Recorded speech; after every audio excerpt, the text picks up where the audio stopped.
like it or not, we're all in sales now.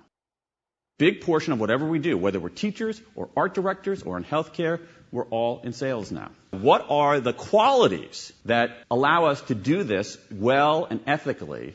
These are the foundational qualities of being effective in persuading, influencing, convincing, moving people.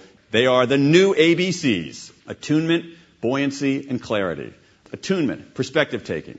Can you attune yourself to someone else, understand their perspective?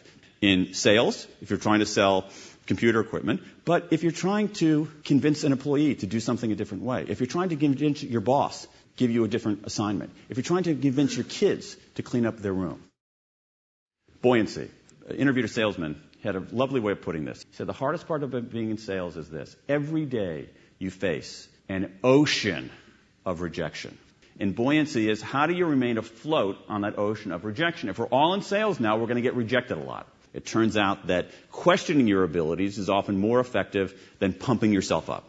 What do you do during an encounter? It actually, much to my dismay, showed that positivity actually works. Finally, what do you do after an encounter? It turns out that some fascinating research from Martin Seligman at the University of Pennsylvania showing that one of the best predictor of people's success is how they explain failure, their explanatory style.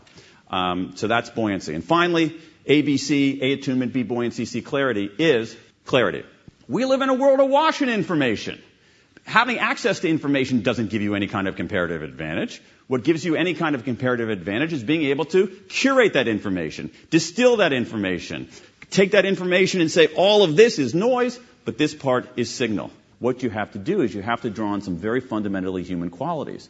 Can I understand someone else's point of view? Can I remain resilient and buoyant in the face of rejection?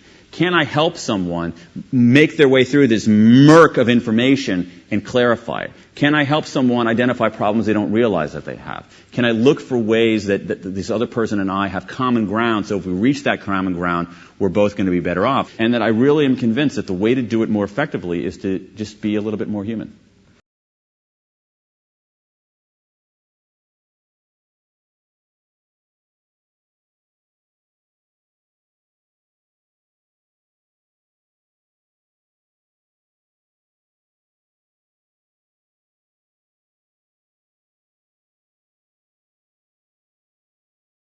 Thank you.